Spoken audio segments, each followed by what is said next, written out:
pansinin yung dalawa yung kadadaktak ng dalawang bruha na yun doon. Ang intindihin mo, magpahinga ka, maghanda ka para sa operasyon bukas, ha? Sige na. Dad, paano kung mamatay ako sa operasyon ko Hindi ka bukas? mamatay. Alam ko pwede ako mamatay.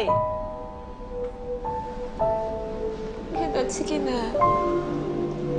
Sagutin niyo na lang yung tanong ko. Sino ba yung Ellen na yun? Totoo ba yung sinasabi niya? Siya ba yung tunay kong nanay?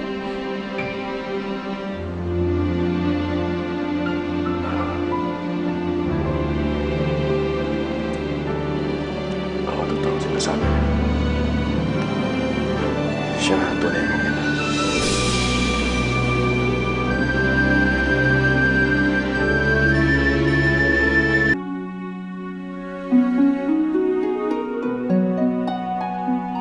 Pero ayoko isipin mo na ampon ka dahil hindi ka ampon. Anak kita. Totoong anak kita. Galing ka sa akin. Naging anak kita kay Ellen. Kinuha kita sa kanya nung baby ka pa dahil alam kong hindi niya kayang ibigay sa'yo yung mga bagay na kaya namin ibigay ni Leila sa'yo. Isa pa, nakulong siya. Kaya kriminal yan si Ellen. Kaya alam kong hindi makakabuti para sa'yo ang lumaki sa kanya.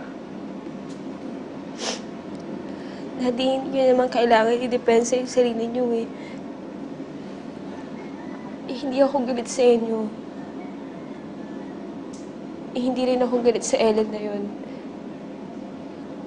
Noon pa man, may kutob na ako na hindi talaga si Mami yung tunay kong nanay. Kinumpirma niyo lang ngayon yung kutob ko.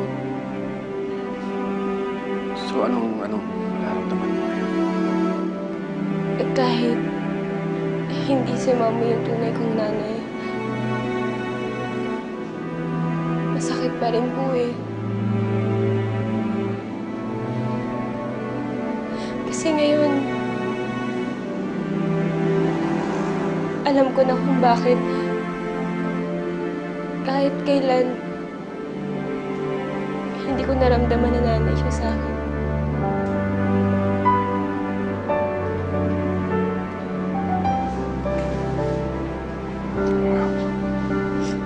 I'm sorry.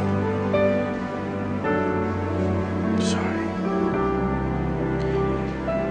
Huwag na siyang magsisi ng mami mo. Alam mo, sinubukan naman eh.